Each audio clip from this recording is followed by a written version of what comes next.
네, 안녕하세요. 네. 네, 오늘은 그, 그 조국 부인 되는 정경심 씨 항소심 판결이 있었고, 또, 아까 끝난 KBS 민주당 대선 후보님들의 토론회가 있었습니다. 그걸 좀 지켜보면서, 어, 또 뭔가 또 한마디 하고 싶어서 예, 또 이렇게 유튜브를 하게 됐습니다. 예. 제가 금주를 했습니다마는 날씨도 덥고 핑계입니다. 좀 무료해서 이렇게 맥주 한잔 하고 있습니다. 예. 과음은 안 합니다. 예. 먼저 정경심 판결에 대해서는 이 사회 법이 존재한다고 하지만 그것은 우리 사회 구성원들의 합의죠.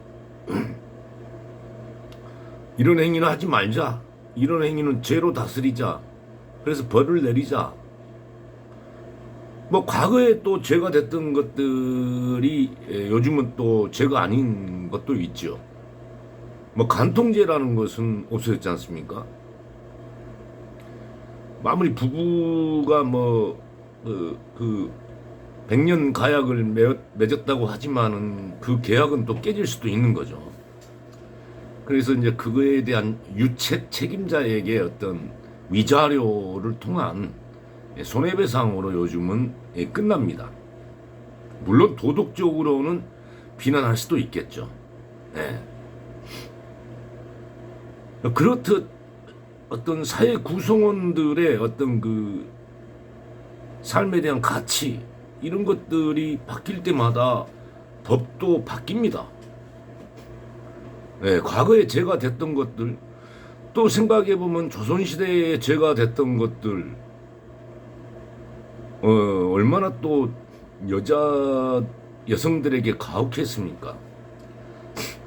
이러면서 사회 구성원들의 어떤 어떤 총화된 합의에 의해서 법이라는 건 또 바뀌는 것입니다. 네. 뭐냐면 저는 정경심, 조국 그 두 분이 변호사도 얘기를 하더라고요. 괘씸죄에 걸린 것 같더라고. 재판부에서도 그렇습니다. 전혀 반성의 뭐가 없다. 그래서 죄질이 무겁다. 사실 재판부에서는 우발 범죄하고 계획 범죄가 있다면 계획 범죄를 가장 죄질이 무겁다고 합니다. 꼼꼼히 계획해갖고 실행했기 때문에 그리고 반성을 하지 않은 것이 또 죄질이 무겁다고 합니다. 네. 반성하지 않는 어떤 것이 좀 많이 작용했지 않느냐 이런 생각도 있습니다. 그러나 방금 말씀드렸듯이 어떤 사회에 시대 정신 트렌드에서 지금 이 시대가 강조하는 게 공정이거든요. 공정.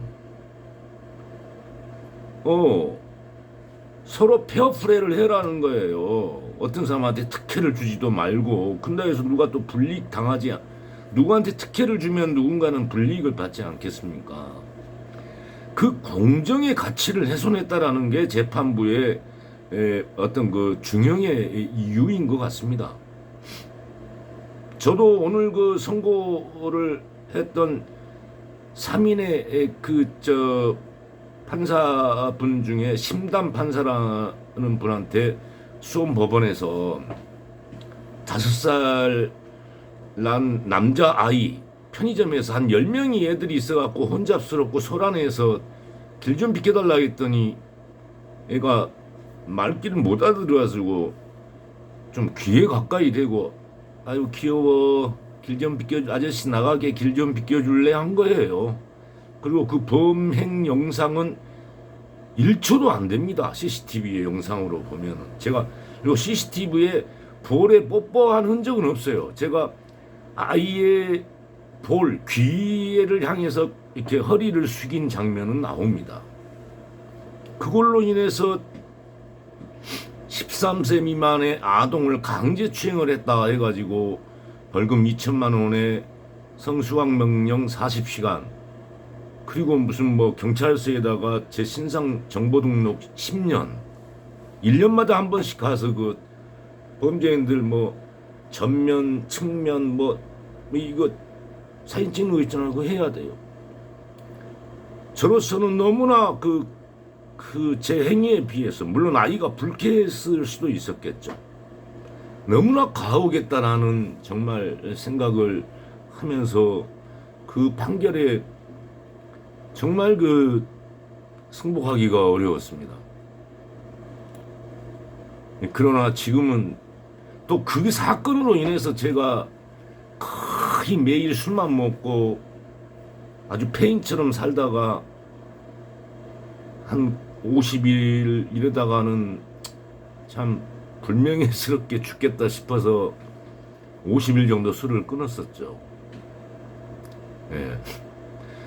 오늘 조국 항소심에 정경심 항소심에서 선고를 한 심담 판사가 제 수원 고법의 심담 판사가 있을 때 제 항소심에서 저 유죄 판결을 하신 분이에요. 참 그분도 나름 이 나라 사법 정의를 위해서 판결을 내린 건데 참 또 얼굴을 보는 순간 좀 몸에 경기가 오더라고요.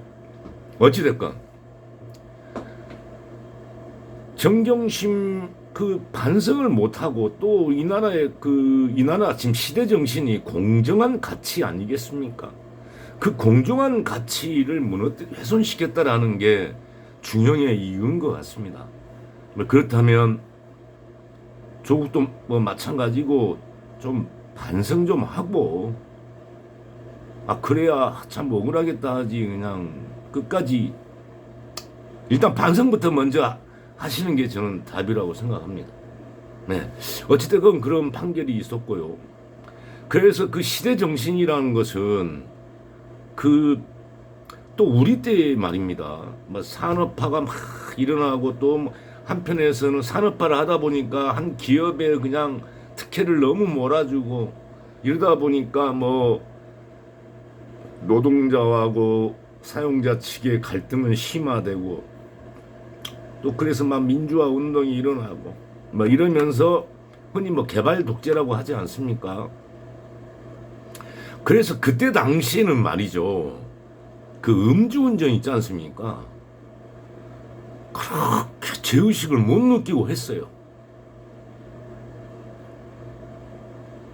지금은 음주운전 하면은 아주 정말 그 사람에 대해서 굉장히 저주하지 않습니까?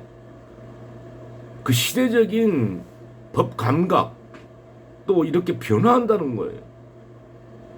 그 과거에 우리는 간통을 여자가 저지르면은 막 완전 난리 나듯이 저주하고 증오하고 그랬지 않습니까? 지금은 간통을 했다고 해서 그렇게 저주하지 않습니다. 네. 그 사람의 성에 대한 사랑에 대한 선택권이다 이렇게 생각하고 있는 것입니다. 그러나 지금은 음주운전을 엄중하게 다스리고 있습니다. 그래서 그런 시대적인 법 감각에 바뀜이 있다라는 거죠. 우리 젊었을 때요 음주운전하고 오랜 세월이 지나서 하는 얘기지만은 막 공개적으로 집단 단속을 할 때는 빼도 박도 못하지만 이렇게 경찰 몇 명이서 음주 단속하고 그러면은 돈 그때 당시 몇십만 원이 컸어요. 주면은 풀려났습니다. 그냥 가라고도 했어요. 그런 적이 있습니다. 예. 그 당시에는 그렇게 음주운전에 대해서 우리 사회 구성원들이 그 어떤 죄의식을 그렇게 많이 못 느꼈다는 거죠. 그러나 지금은 음주운전, 이건 어떻게 보면 내 음주로 인해서 또 다른 사람이 피해보기 때문에 그 공정한 가치죠. 그거하고도 맞죠. 내 어떤 내 아이를 위해서 어떤 특혜를 줬을 때 또 다른 사람이 피해를 본다는 거죠. 그 공정 가치, 뭐 이런 게 이 시대의 법정신이 아닌가 이렇게 생각을 합니다. 네. 뭐 조국 부부에게는 그때 당시에는 뭐 그런 거 뭐 별로 죄의식 없이 했는데 뭐 이렇게 억울함을 이렇게 생각할 수도 있습니다. 그리고 우리 그 성장 과정에서 설령 5살 먹은 남자, 저도 남자잖아요. 포레에다가 혹시 귀엽다고 뽀뽀를 했다고 그랬다고 벌금 2천만 원에 성교육 40시간에 정보등록 10년 이러면은 이게 법이냐? 이게 말이 되냐? 이런 생각 들지 않습니까? 그러나 시대가 그렇게 많이 바뀌었어요. 그 어린 아이는 나는 귀여워서 그랬든 어쩐 뭐 이유가 있든 그 어린 아이에게는 어떤 그 나이 먹은 사람에 대한 어떤 그 성적 트라우마가 생겼을 수도 있다. 저는 전혀 그런 어떤 성적인 뭐 그런 의도가 아닌데도 불구하고 이렇게 그 상대방의 입장을 생각한다는 거죠. 그래서 그런 사회적 분위기가 많이 바뀐 것 같습니다. 예. 그리고 오늘 또 얘기하고 싶은 것은 이제 KBS 토론을 보고 이재명 후보의 그 기본 3대 기본 플랜 있지 않습니까? 3대 기본 플랜. 기본 소득, 기본 주택, 기본 대출. 그거에 대해서 좀 공격을 많이 받습니다. 뭐 준비도 안 돼 있고 재원은 어떻게 할 거냐. 그러면 이재명 후보가 그렇게 무책임하게 공약을 남발하는 그런 후보인가요? 우리가 지금껏 해보지 못한 어떤 정책을 실현하려고 했을 때 어떤 완벽한 준비가 된 상태에서 할 수가 있겠습니까? 그렇지만 국가 정책은 삐끗하면 안 되기에 완벽하게 갖춰놓고 그에 대한 잘못된 뭐 어떤 점은 무엇인지 이렇게 검토해서 외국의 사례 등 또 세계사 역사의 어떤 그런 것들을 면밀하게 검토해서 아마 시행해야 되는 걸로 알고 있습니다. 그러나 이제 우리가 처음 해보는 그런 것을 완벽한 현재 이재명 후보도 준비는 안 돼 있다고 저는 생각합니다. 그렇다고 해서 이게 그 하려고 하는 취지, 그 모토는 정말 좋은 거 아닙니까? 기본 대출에서 한번 얘기해 보면은 일각에서는 국민 1인당 1,000만 원씩 저리로 대출을 해주자. 그래서 그럼 정말 사금융 뭐 이런 걸로 막 빚에 고금리 이자 폭탄 때문에 그런 청들을 좀 해소해주자 뭐 이런 것입니다. 일각에서는 그것을 또 얘기합니다. 국민들 어떤 그 도덕적 해이죠. 도덕적 해이로 인해서 그걸 안 갚으면 어떡할 거냐. 근데 말이죠. 모르겠습니다.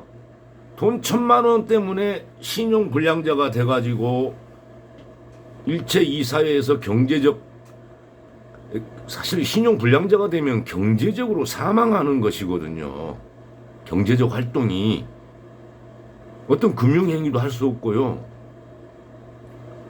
돈 1,000만 원 가지고 신용불량자로 떨어질까요? 오히려 개발 위주의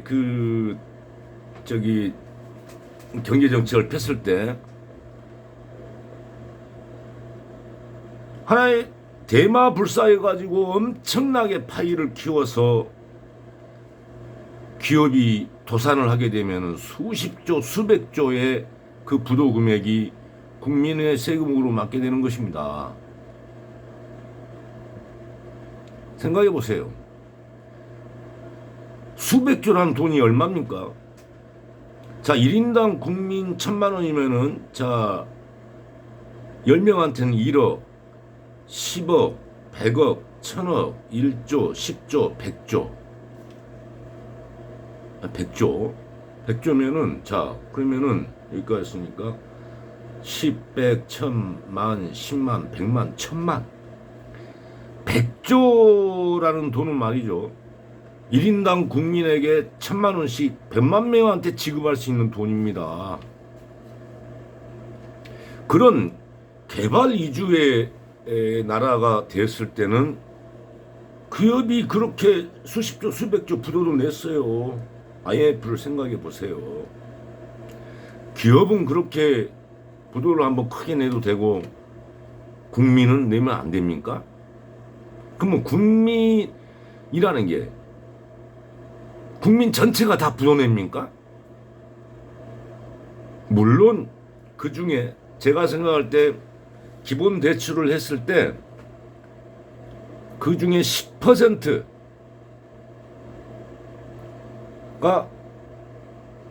부도를 내더라도 저는 성공한 정책이라고 봅니다.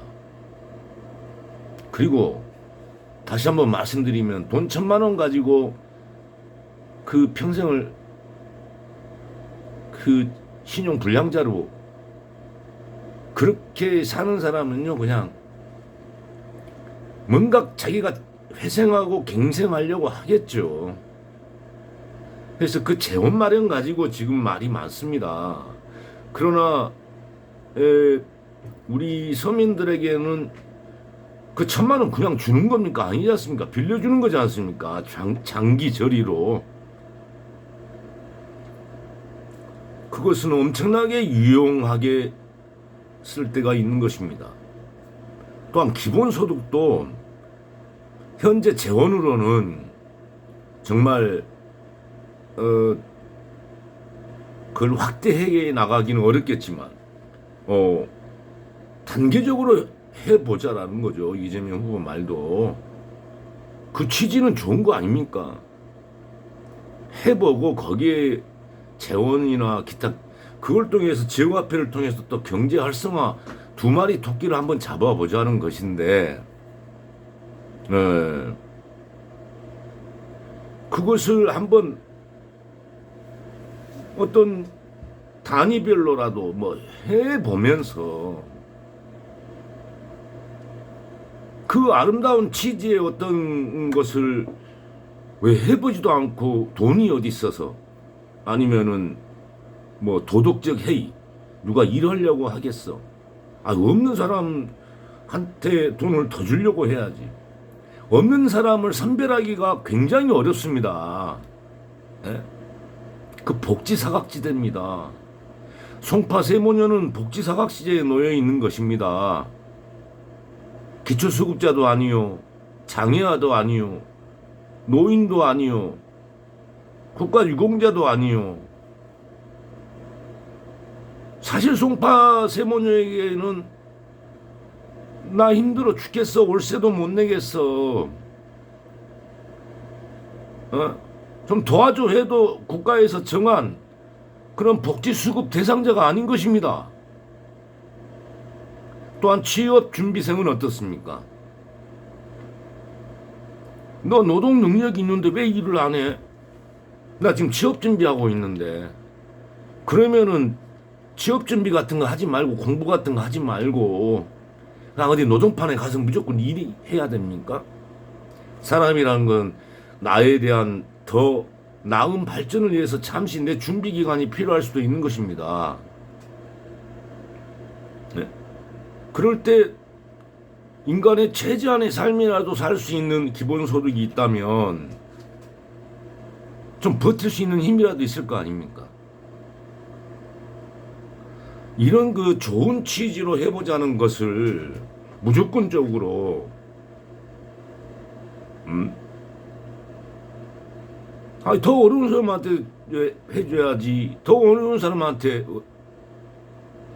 그런 복지 사각지대. 네? 국가에서는 이 사람 일할 능력도 있네. 젊네. 그런데 왜 저렇게 못 먹고 못 살고 있는 거야? 이 사람 게을러서 그렇구만. 복지수급 대상자가 아니라는 겁니다.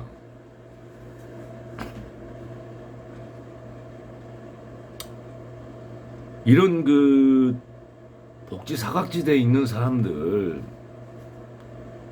기본소득은 단비와도 같을 것입니다. 이런 정책에 대해서 좀 더 논의해보고,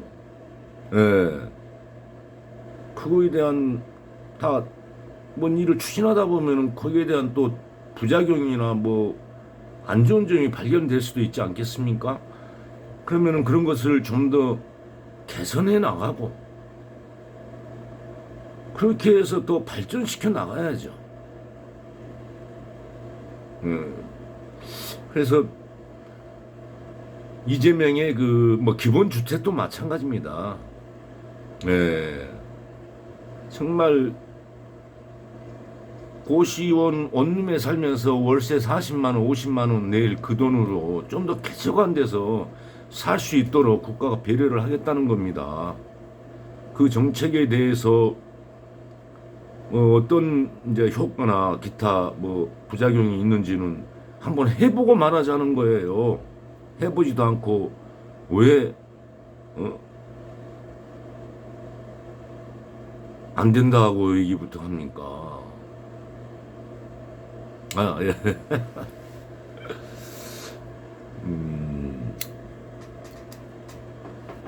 제가 이재명을 지지하지만 뭐 개인적으로 이재명하고 뭐 친분도 없어요.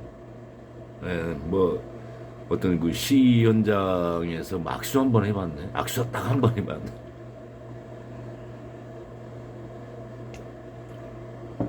저는 이재명 지지자들이 가지고 있는 이재명하고 이렇게 단둘이서 찍은 사진 하나도 없어요. 같이 찍자니까 나에 대해서 조금 신뢰가 안 가는지 그런 적 없어요. 같이 찍자고 제가 말한 적도 없어요.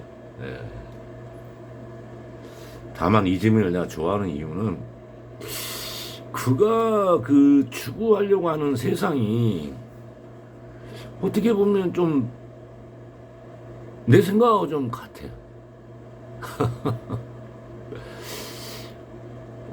저도 그 대학교 1학년 때 아버지가 돌아가셨어요. 중학교 교장인 선생 하시다가. 그래가지고 이제 홀어머니하고 우리 형제자매들 데리고 서울에 올라와서 그 서울 봉천동 달동네 쪽방촌에서 살았죠. 저 살았고, 저도 학교는 동국대학교 법과대학을 4년 장학생으로 갔어요. 그리고 뭐 대학 다니면서 뭐 아르바이트도 하고 그래도 제가 좀 공부를 조금 했기 때문에 애들 과외도 좀 하고 그랬거든요. 그런데 그 전두환 때인가 그때 뭐 과외 금지령인가를 내렸어요. 우리 같은 없는 놈 서울 올라와가지고 쪽방촌에서 과외해가지고 학비도 용돈도 책값도 이렇게 벌고 살았는데 과외 금지를 시키는 거야. 그래서 이제 과외를 못하고 막 이런 그 호스테스 있고 막 맥주 파는 데 있잖아요. 그런데 제가 웨이터도 한 했어요. 웨이터 생활도 한 1년 했어요. 밤에. 그래서 이 손에 맥주를 하나씩 이렇게 탁 하면 한 최대한 8병까지 딱 들어요. 그리고 손님 앞에서는 그 병따개로 소리를 빵빵빵빵빵 나게 터뜨려줘야 돼. 손님들은 그 소리 빵빵 터지면 좋아하거든. 뭐 그러면서 저도 살았고, 대학원을 갔더니 이제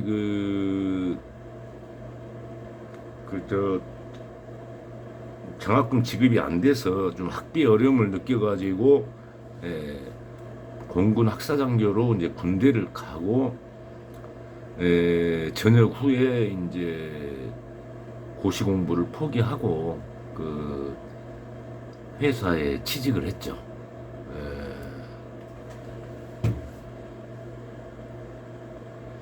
어떻게 보면 모르겠어요. 그 살아온 삶의 그게 저는 이재명에게서 참, 물론 이재명은 저보다는 훨씬 더 힘들게 산 것 같아요. 저도 좀 속된 말로 그때 당시에 없이 살고 막 못 살고 그러면 쪽팔려 갖고 어디 가서 말도 못 하잖아요. 근데 지금에 와서 저도 얘기합니다. 세월이 이렇게 흐르고 이제 나이 60 넘었으면 이제 슬슬 인생을 좀 정리해 나가야 될 나이 아니겠습니까? 100세 시대라고 하지만 어찌됐건 저는 이재명이가 추구하려고 하는 세상에 굉장히 찬사와 갈채를 보냅니다. 응원합니다. 열렬히 지지합니다. 예, 너무 오늘 또 길게 떠들었습니다. 예, 들어가겠습니다.